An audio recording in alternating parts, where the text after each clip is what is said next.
Bonsoir, chers amis. Hein. Alors, je vais vous faire une prestation assez particulière puisque il s'agit de mes œuvres. Hein. Alors, je me présente, je suis Monsieur Alain Carnet-Seca, premier prix de piano au Conservatoire national supérieur de musique de Paris, prix du concours international Tchaïkovski, né en 1946. Alors, je ne peux pas encore vous annoncer la date de ma mort parce que je ne la connais pas. Hein. Et donc voilà. Et je vais vous interpréter d'abord une œuvre de ma composition qui s'appelle Jungfrau York. Alors, cette œuvre, en fait, m'est inspirée de la Suisse, au-dessus d'Interlaken, la montagne au-dessus d'Interlaken, avec le Palais des Glaces. Alors évidemment, quand on est en haut, n'est-ce pas, on est à 3460 mètres, je crois, donc il y a d'abord il y a la montée, puis ensuite quand on arrive en haut, évidemment on étouffe parce on est en très haut. Alors évidemment il y a une partie qui va être réservée à cette sorte d'étouffement. Et ensuite, quand on sort du Palais des Glaces, on est tout à fait en haut, on voit le soleil qui se reflète sur la neige en bas. Alors c'est d'une beauté extraordinaire quand on voit ça. Hein. Et donc, ça fait c'est une sorte, cette œuvre-là, que je vais vous interpréter, c'est une sorte de poème symphonique pour piano, quoi. Parce qu'on arrive en haut, alors on voit le soleil, la neige, ça m'a inspiré un peu quelque chose d'un peu plus gai à ce moment-là. Et puis voilà, c'est un souvenir pour moi inoubliable. Alors je vais donc vous interpréter cette œuvre.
voilà pour cette œuvre, qui j'espère vous plaira.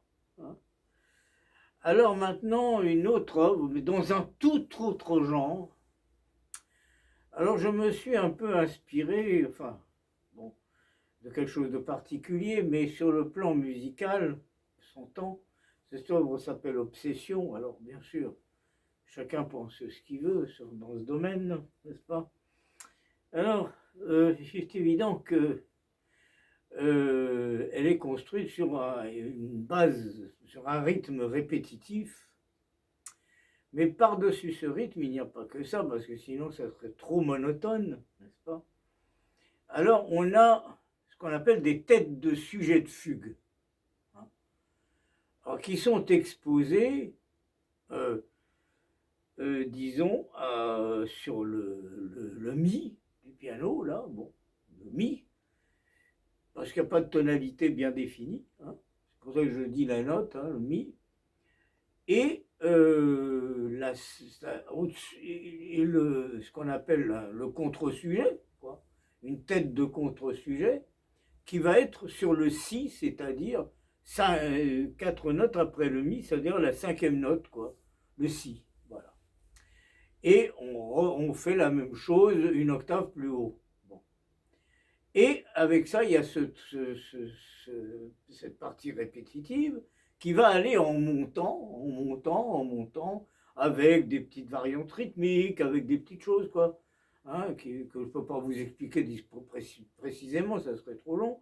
Et ensuite, arrivé en haut, bon, il y aura un gros coup de tonnerre à la bas, ou en bas du piano, hein, qui va aller faire un glissando, qui va donc aller sur un mi, qui sera ce mi, une amorce d'une mélodie qui va en descendant, hein, tout en descendant, un peu en mourant, mais avec cette mélodie qui est présente, qui fait la descente. Voilà. Arrivé en bas, on est toujours dans les mêmes types de notes, quoi. Il y a une autre mélodie qui va réavancer une autre montée, avec toujours ces têtes de sujet et de contre-sujet qui vont encore réapparaître de la même manière. Et alors cette montée mélodique, bon, va aller effectivement en crescendo, bien entendu, et arriver en haut, bah, évidemment, ça va revenir comme pareil, comme le coup de tonnerre arrivé tout à fait en haut, hein, le coup vraiment de tonnerre en bas, là, avec un gros glissando qui va retomber sur un mi, mais cette fois, ce mi sera répété. Alors vous compterez le nombre de fois, hein. Alors, moi j'ai un nombre de fois bien précis, vous le compterez, hein. Et bah, si vous pouvez m'écrire pour me dire si le compte est juste. Enfin, bon. Et donc, après, on va descendre. Alors, c'est là, ça va être la fin de l'œuvre. C'est-à-dire que, comme on est au 5e octave, ça va redescendre progressivement jusqu'à la tessiture du début, hein, avec cette fois-ci la même tête de sujet, mais en augmentation. Ce qui veut dire en augmentation veut dire en valeur de notes plus longues. Voilà. Voilà comment ça va se terminer.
Voilà.